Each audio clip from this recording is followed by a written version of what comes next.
perkenalkan, nama saya adalah Lani Arfa Dwi. Saya adalah salah satu mahasiswa STIEA Masalatiga, Prodi Manajemen angkatan 52.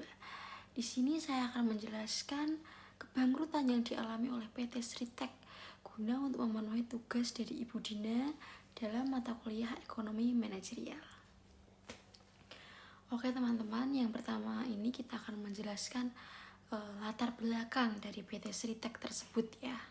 PT Sritek adalah produsen tekstil terbesar di Asia Tenggara yang berbasis di Sukoharjo yang melayani pasar lokal dan ekspor termasuk seragam militer. Seperti yang kita ketahui, PT Sritek sendiri mengalami permasalahan umum ya teman-teman. Seperti yang pertama itu ada pailit pada tahun 2024 karena memiliki hutang yang kurang lebih 10 triliun. Ada juga dampak krisis global 2024 yang menyebabkan turunnya permintaan ekspor, teman-teman.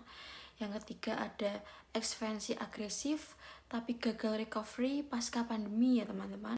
Yang keempat itu ada struktur hutang jangka pendek yang menyebabkan itu tidak sehat ya, teman-teman.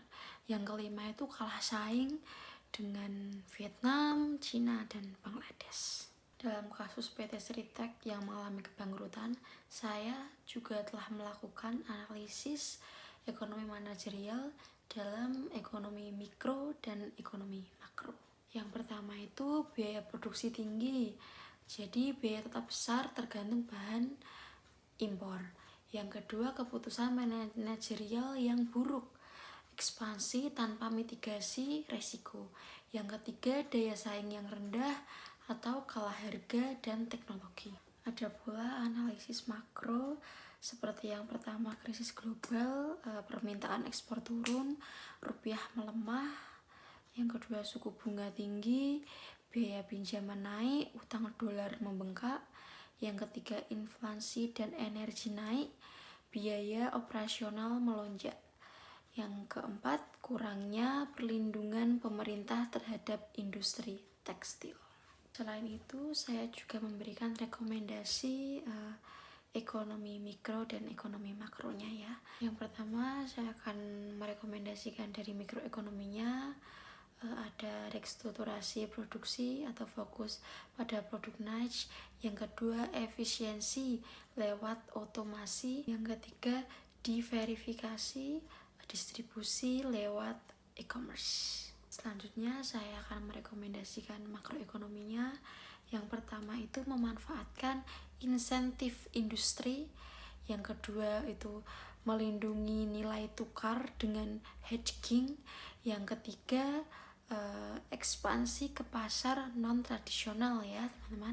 Kesimpulannya, kebangkrutan PT Sritek pada tahun 2024 disebabkan oleh manajerial mikroekonomi dan guncangan eksternal makroekonomi.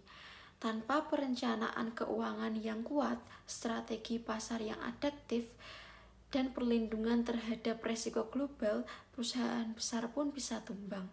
Ekonomi manajerial berperan penting dalam menyelamatkan dan mengarahkan perusahaan agar lebih tangguh menghadapi krisis. Mungkin itu saja yang dapat saya sampaikan. Jika ada kata-kata yang kurang berkenan atau mungkin salah, saya juga meminta maaf yang sebesar-besarnya. Terima kasih sudah melihat sampai akhir video saya ya. Kalau ada pertanyaan bisa ditanyakan di kolom komentar. Dadah.